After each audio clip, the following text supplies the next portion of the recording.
Okay, I'm going to try to be quick about this to help save time on the video, but this is pretty much it. You're going to download the Lutron app.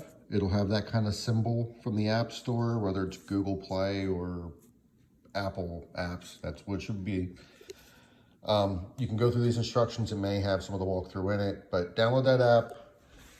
It'll go through a quick start guide, input your email, password, etc. The first thing you're going to do to load up and add to your home is you're going to ask if you have a smart bridge connected.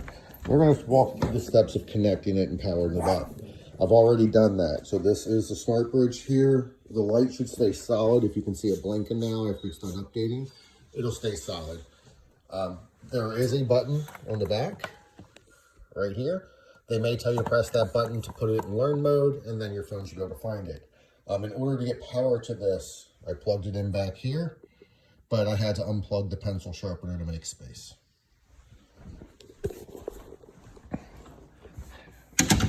The first step it'll go after, once it's loaded the bridge, it'll ask you to add a new device.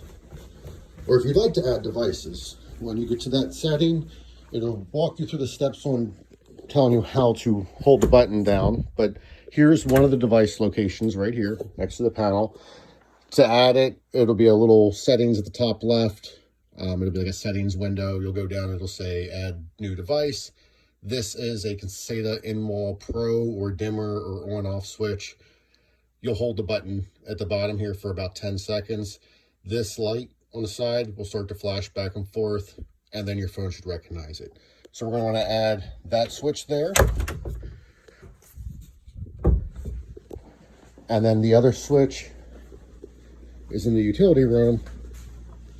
You're going to have to separately go to either add device or choosing the device type again, and then hold the down button here on this device. Same thing, this light will flash for a little while once you've held it down for 10 seconds, and that'll let you know it's in learn mode. Your phone should pick it up, and it'll add that switch. So what we've also included was a remote control, which I've already paired, but when you go to add it to the app, they may ask you to pair it again. I'm going to leave it here on the island. But it's called a Pico, P-I-C-O. You can add this. You hold the down button here as well. The little indicator up here will come on after you've held it for 10 seconds.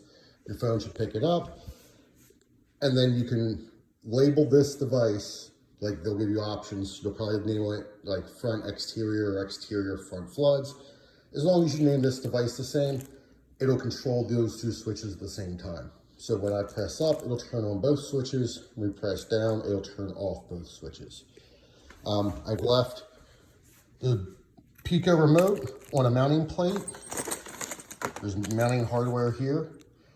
If you want to mount it to the wall, it could just stay here. You could throw it in a drawer. Here's a plate to go on top of it, so it would look like a normal device. Recommendation may be at the front door, but really you don't need to have it at all if it's on the app. So I don't know if you wanted to add it to one of the two sides. If you choose to add it over here, it's kind of hard to find a plate with the two GFI holes and the one switch. So you may need to change that switch to the Decor paddle style. Same thing, this one might be just a little off-centered if you were to mount it here next to it, because you wouldn't be able to shift this one to the left or right any. But just a heads up. If you have any questions, give us a call. Thank you.